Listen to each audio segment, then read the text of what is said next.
wants it to end, and he wants it to end as quickly as possible. He wants a fair transaction to take place. And I think, I mean, right now I'm campaigning, so right now I don't have much to do with it other than we're doing very well in terms of the campaign. And I've been saying that I believe if I win, we're going to have a very fair and I think actually rather rapid deal. It should stop, and the president wants it to stop, and I'm sure President Putin wants it to stop, and that's a good combination. So we want to have a fair deal for everybody. What do you envision as fair? Well, it's too early to say that. I mean, when we talk about foreign policy and negotiating with world leaders, it's important to look at who is really in charge of the situation, who has the power in the negotiation, and who is really commanding the room. And all too often, despite the fact that we are allegedly the world's superpower, it is not us, right? Our politicians, our taxpayers are the ones getting harassed, pushed around, bullied, and especially taken advantage of. And that's the case here with Ukraine, taken advantage of by foreign nations. But despite the fact that Trump is not in office yet, you are already starting to see that power dynamic shift back into our hands, because today President Trump sat down with Zelensky of Ukraine for a historic meeting at Trump Tower, and already Trump is starting to send that message, even just with the body language and the power dynamic here. You are no longer in charge, Mr. Zelensky. You're not going to come to Washington and just insult your way to getting our money and say that our taxpayers, shame on you, shame on your politicians, you're not sending us enough money. You're not going to talk to us that way. Take a look at just some of the examples here, and especially pay attention to the body language difference between Zelensky here and Zelensky when he talks to our other politicians. Another meeting in the near future between you? Could very well happen, but I think the president said it the best. This is a war that should have never happened. It should have never happened, and it wouldn't have happened. It's a shame, but this is a war that should have never happened, and we'll get it solved. It's a complicated puzzle, very complicated puzzle, but we'll get it solved, and people get on with their lives. Too many people dead. Too many beautiful cities. I've seen those cities. They're so beautiful, and they, I don't know how you can ever rebuild them the way they were. It's not possible. You have to come, by the way, to see our city. I will. It's a beautiful country, beautiful weather, beautiful everything. But we have to get this over with. Yeah. But it's a war, and the president agrees. This is a war that should have never happened. Okay. Thank you very much. Thank you so much. Thank you very much. You can just see it from that clip right there. Again, Trump is commanding the power in this situation, and he's sending a message to Zelensky, buddy, if I win the election, we're in charge here.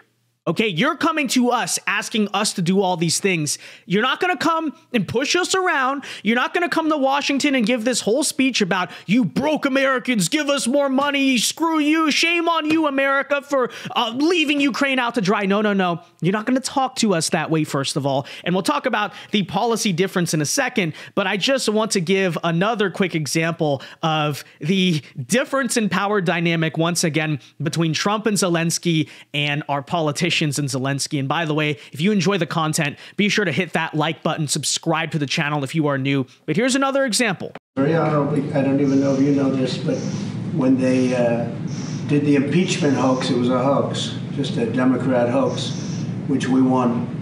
But one of the reasons we won it so easily is that when the president was asked, it was over a phone call with the president, and he said he could have grandstanded and played cute, but he didn't do that. He said, President Trump did absolutely nothing wrong.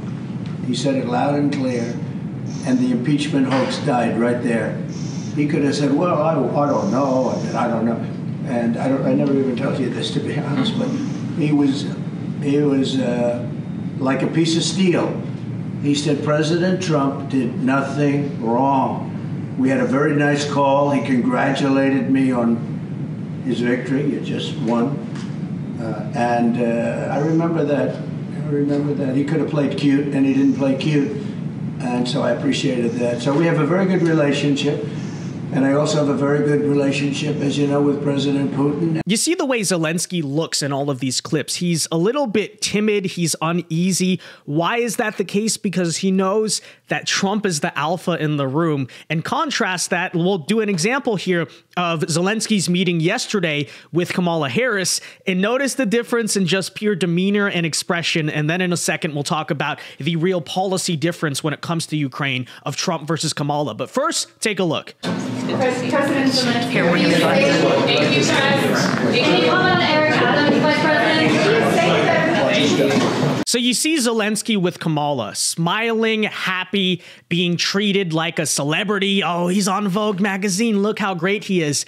And when it comes to meeting with Trump, Trump doesn't buy that type of nonsense, right? Trump's not going to just come in and kiss your rear end the way Kamala Harris does. And I think that's something that Zelensky at the end of the day knows, is that he really is just trying to take advantage of the United States when you break it down at the end of the day. He wants our money, he wants our help in this war, and he knows that by kissing up to liberal magazines and being this guy and wearing the costume and all that, he's going to be able to do that with our current leadership. But clearly, you can tell a difference that Zelensky knows this whole song and dance is not going to work when Trump is in charge. And why is that fundamentally? Well, it's because while Kamala Harris, the war hawk neocon who is endorsed by Dick and Liz Cheney here, wants to continue this devastating war with no end in sight, no real clear aim besides, oh, stop Vladimir Putin because he's bad or something, Donald Trump is the candidate of peace. Donald Trump is making it clear he wants to bring a realistic end to this devastating war, and that's the difference between these two.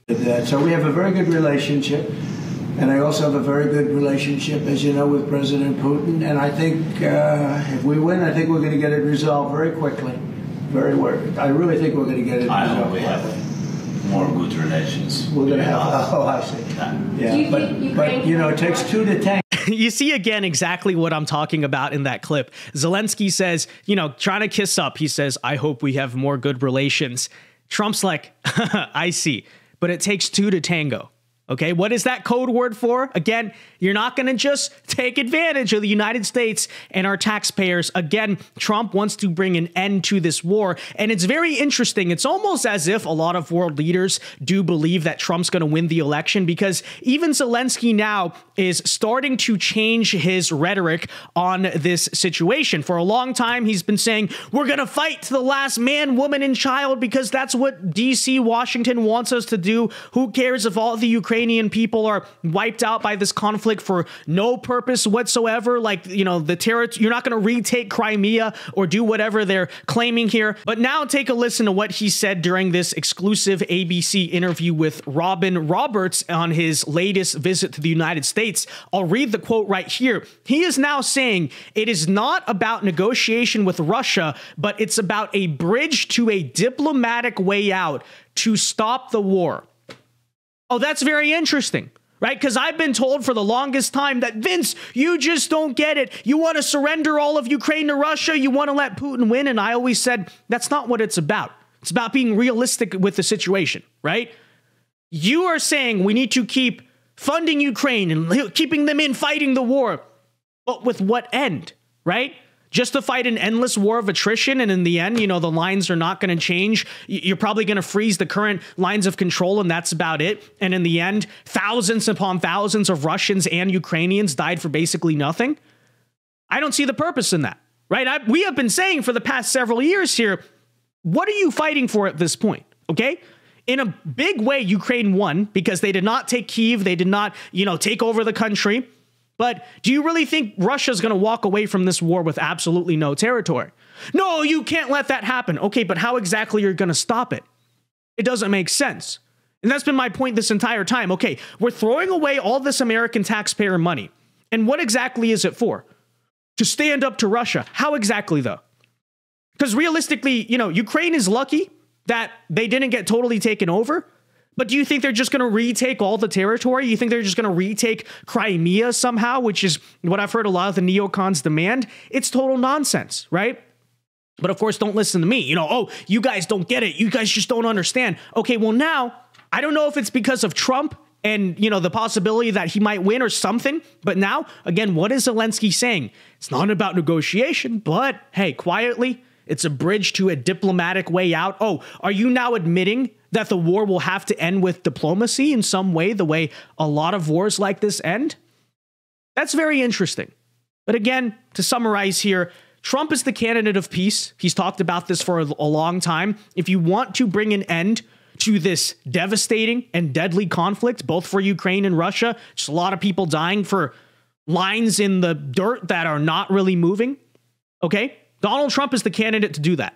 Kamala Harris has made it perfectly clear she wants to sacrifice the rest of the Ukrainian fighting age male population for nothing really, right? Like, you can't define what we're really doing here.